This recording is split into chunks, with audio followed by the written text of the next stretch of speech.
As you all may know, when you just search online right now looking for daily buyers, what is going to pop out is ICT daily buyers concept, how to find your daily buyers using ICT concepts. Today I want to teach you how to find your daily buyers just using pure price action. And how do we do that? Now we have all learned about market structure, which we have higher highs, higher lows, higher highs, higher lows, higher highs, higher lows, and now eventually we have lower lows, lower highs, lower lows, lower highs, lower lows. Well, ICT has taken some of this to say this one is called MMM. So you can be able to find buys around this area and sells around this area. Well, it already existed years before ICT could actually say he's finding something like that. He just brought them to the worldview, but he's not a creator of any concepts, and he's not who he says he is. I might be using what you think is his concept, which this is smart money concept, but actually he's not a creator of smart money concepts. When you look at Wyckoff, right? I have traded Wyckoff and I like trading Wyckoff, and Wyckoff is one of the best strategies out there that you can also find. Wyckoff is not from ICT. Wyckoff is a totally different strategy to trade, very consistent, and you can be able to use Wyckoff to identify market structure and where price is going next.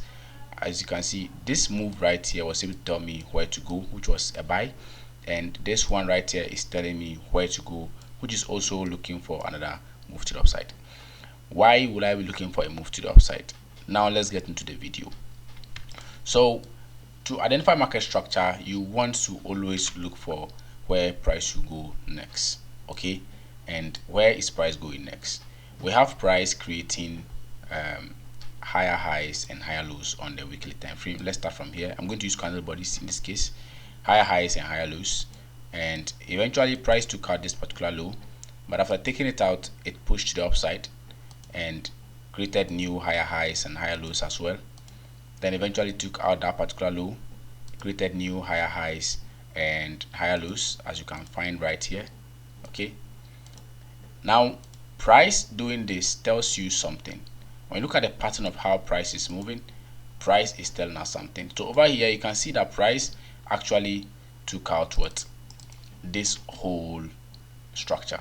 So we were in a a bullish move, and eventually we went into a bearish move that didn't last long, and we are currently looking at price continuing to the upside, because anytime price comes down and taps on a very major ranging area, price eventually goes back to the upside according to support and resistance. So what is support and resistance? Support and resistance is basically levels price do respect, and it can be used as a range break structure, where price hits the top and bounces up and down until it breaks out, and you should be looking for buys, or it bounces down, you should be looking for sells. In either ways, you can trade inside of this range if you are an aggressive trader. So that is actually range right there. SMC traders will see this as actually inducement or liquidity. Sorry, that has nothing to do with that. We know about that. Support and resistance traders know about this, and they have called this a fake out. So before all your names, Total Soup and Co were out, fake outs were actually available in the forex market, just for your information. All right, so let's go to the video. Now we have price giving us our higher highs and higher lows. Price eventually started creating a new structure once again. All right, and what new structure is there? Price took out this low and went back and took out this high. So currently we should be looking for price to continue the structure to the upside, because this downward structure hasn't been taken out, and this major downward structure hasn't also been taken out yet, even though we might be having price taking out this low. But looking at this particular low here, we are actually having a minor structure, because when you look over here, we have price taking out this high, and price continued creating. This is the major high of this particular structure. If you ask me why this is a major high, this is a major high because this wicks is still within the range of this one. If I draw a line to this wick, it's going to give me exactly that particular area, but this one has crossed it, and what actually validated that move is this move right here. proving that this particular weeks wasn't worth it. Now we go to the next part. We are looking at price, talking about price behaving weirdly enough over here, and that is what you now should be focused on. Let's go to the daily time frame and we continue with how we drew this, and then we gauge to where the market is going.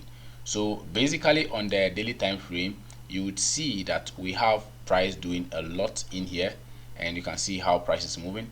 Let's put this aside. We want to focus on only this move. That is actually where we want to focus on. So price went up, down, and then created another up down moves right here. So let me do this, and we have price giving us kind of a messy structure over here. That was in February, and eventually price created a couple of lower highs. I want to ignore the minor structures and just move on. So you can see price created this structure, same movement as before, if you can actually imagine. Sorry, and this is a structure as well, just didn't draw it.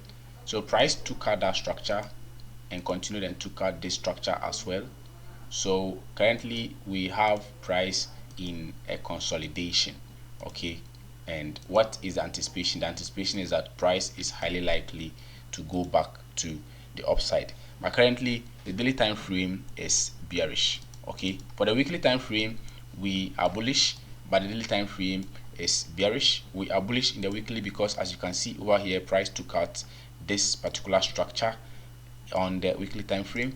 So when you take the daily time frame lines and you bring it to here, we are having a bullish structure on the daily time frame, which, sorry, bearish structure, which should give you an idea of what is happening. Now after you've identified this, let's shift this to the top a bit and move to the 4-hour. We want price to give us at least 2 time frames that is showing us bearish. And one thing I want you to take note in from this video is that lower time frame influences higher time frame structure. Anything that happens on the lower time frame influences the strength of the higher time frame, just like the way what happens in your childhood is actually always a factor on how you behave in your adulthood. It's difficult to actually change that behavior. Now let's go on the daily time frame, 4-hour time frame, to see what we've got. Now on the 4-hour time frame, I want to focus more on this side because that is where we just want to get our daily bias. Now from this place here, price started its move down from this low, created this high, minor structures there, and continued straight up with this push, and continued creating this structure, lows and highs. So took out this high and ranged a bit, but eventually took out that high as well, and then continued down, ranging. And what do you see? Price is bearish. So on the daily time frame, price is what? Bearish, and on the 4-hour time frame, price is also bearish. So you want these 2 time frames to confirm your bearish direction, and after you've confirmed the bearish direction on these 2 time frames, you will now know where to actually look for your trades. So the daily time frame and the 4-hour time frame should be used for your market direction, and the 4-hour and the weekly time frame should just be a major trend. That shouldn't be where you should be looking to look for positions or whatever. As you know, you're not a position trader, so you should be wary of that. Now when you look at this, price started creating lower lows and lower highs as well. So if we compare to this, it's kind of similar because that's a daily time frame minor structure, and price has actually slightly taken out this particular daily structure because this is where the body is. Like I mentioned, I'm using candle bodies to map out that structure, and currently we are bearish on daily time frame and then 4-hour time frame. So like I mentioned, we are bullish on weekly, we are bullish on weekly, we are bearish on daily, and we are bearish on 4-hour. Okay, now what do you look for on the entry time frames? So now I don't actually personally look for anything on the entry time frames that serious. I just look for price to sweep the previous high, that is minus structure. Then I take my trades. That is to say, I will now wait for a pullback. All right, when price is going down, you eventually want a pullback to join that particular trend to the downside, and that trend alone should give you where you should be looking to now enter. So now apply your own kind of strategy on how to use this particular market direction on, or how to identify market direction without using ICT concepts to identify your daily direction, just like you used to when you were learning market structure in your beginning days. These are the most powerful concepts out there that we keep ignoring, and I want you guys to actually bring your mind to it. All right, so we have a market structure break over here, and also a market structure break over here too, as well, as you can see. So meaning price has taken out the structure, and price has also taken out the structure with candle bodies. Because if I switch to line chart, that is exactly what you're going to be seeing.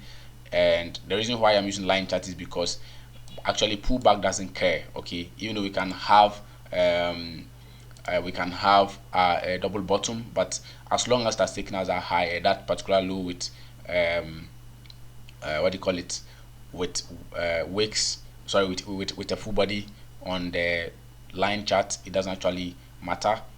All that matters is that price was able to take out that high on the line chart. So it is actually very important on that one, those things. When you see line chart, that it doesn't mean that sorry, when you see wicks, it doesn't mean that wick is supposed to dedicate where people who use wicks for a structure high or structure low use it because it is the safest. I use it too because I don't want to be stopped out before price actually goes into my direction. So I always want to map out my wicks to make sure that if price even want to tap me out, it should be slightly, and I can be able to put my stop loss safely. Now it doesn't matter for you to use wicks. You can just use candle bodies. The candle bodies is actually the market structure itself, and wicks is just gas, it's just air. Okay, that's what we call the invisible air in the air, right? It moves around and it takes you out, comes back into it, tells you a footprint of where price reached before actually narrowing itself back down to continue the trend. So it's more like price opened here but pushed a bit high, then came back and closed here again. All right, that is what it's trying to tell you.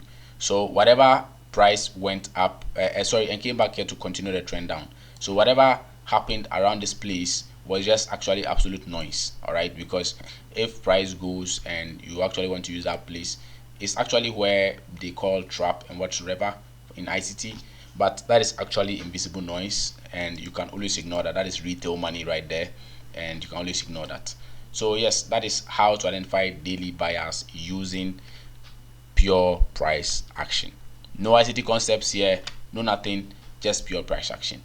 And I'll talk about how to take trades on your after identify your market structure using the way I trade my entry model exactly, and I'll do that currently in the coming weeks. Every Wednesday I'm going to use it for market structure or market direction. Or, sorry, market day is Wednesday again, and we are having our market chat sessions and all those things like that. So I'll try to really share it here. Please do make sure to comment, subscribe, and do make sure to hit the notification bell so that anytime I post a video you don't miss any of it. And also make sure to comment what you want me to do. Somebody actually commented this and said I should change my chat background to white. Sorry, not white, basically I should change my chat background to be more visible for them. And I actually used not to like white because I had some small eyes issues, but I think I can get used to it as long as I am able to, you get what I mean. Yeah. All right. Thank you guys, and see you guys next time.